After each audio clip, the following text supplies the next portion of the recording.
കഴിഞ്ഞ വീഡിയോ ഞാൻ പറഞ്ഞില്ലേ ഞാനൊരു സ്ഥലം വരെ പോവുകയാണ്. അത് ജിമ്മിലേക്കാട്ടോ. ജനുവരിയിലല്ല കേട്ടോ ഞങ്ങൾ പോയി തുടങ്ങിയത്. കഴിഞ്ഞ വർഷം ഒക്ടോബറിൽ പോയി തുടങ്ങിയതാട്ടോ. പണ്ട് ഞാൻ ജിമ്മിൽ സ്ഥിരമായിട്ട് പോയിക്കൊണ്ടിരുന്നതാണ്. പക്ഷേ 1.5 വർഷത്തിന് ശേഷം ഒരു ഗ്യാപ്പ് വന്നു. എന്നിട്ട് വീണ്ടും വേറൊരു ജിമ്മിലാട്ടോ ഇപ്പോൾ ജോയിൻ ചെയ്തേക്കണേ. ഇനി ഇത് നിർത്താതെ ഡെയിലി പോയി എക്സസൈസ് ചെയ്യണം എന്നൊക്കെയാണ് ആഗ്രഹം. എന്താവുമെന്ന് എനിക്ക് അറിഞ്ഞുകൂടാ. കുറച്ച് വെയിറ്റ് അങ്ങ് കുറയുമ്പോഴത്തേനും എല്ലാവരും പറയാൻ തുടങ്ങും, ഈ എന്തോ പോലെ ഇരിക്കണു, കാണാൻ കൊള്ളില്ല എന്ന്. അത് കേൾക്കുമ്പോൾ ഞാൻ ഭയങ്കര ഡെസ്പായി പോവും. അങ്ങനെ പിന്നെ നിർത്തണതാട്ടോ. നീ ആരെന്തൊക്കെ പറഞ്ഞാലും എന്നെ ഡീമോട്ടിവേറ്റ് ചെയ്യാൻ ആർക്കും പറ്റത്തില്ല എന്നുള്ള ഉഗ്ര ശബ്ദത്തിലാണ് ഞാൻ പോകുന്നത്. കണ്ടറിയാം എന്താവുമെന്ന്. പക്ഷേ നമുക്ക് ആഗ്രഹിക്കാമല്ലോ അല്ലേ.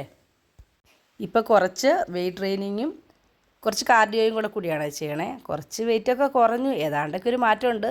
പക്ഷേ അതിൻ്റെ ഇടയ്ക്ക് ഡയറ്റൊക്കെ ഒന്ന് തെറ്റി. പിന്നെ ഭയങ്കരമായിട്ടുള്ള ഡയറ്റ് എടുക്കാനുള്ള മനസ്സും എനിക്കില്ല. കണ്ടിന്യൂസ് ആയിട്ട് ഇങ്ങനെ ഡയറ്റ് എടുത്ത് നല്ല രീതിയിൽ വ്യത്യാസം ബോഡിയിലേക്ക് വന്നു തുടങ്ങുമ്പോൾ തന്നെ എനിക്ക് വിശപ്പിൻ്റെ അസ്കിത വരും.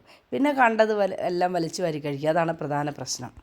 നമ്മളെ പെട്ടെന്ന് വേറെ ലൈഫിൽ നിന്ന് പിടിച്ചു കിട്ടിയ പോലെ കൊണ്ടുവരാൻ കുറച്ച് പാടാണ്. പതുക്കെ പതുക്കെ ഒരു ഗ്രാജുവൽ പ്രോസസ്സായിട്ട് ഇത് ഇങ്ങനെ മാറ്റം കൊണ്ടുവരണം എന്നാണ് ആഗ്രഹം.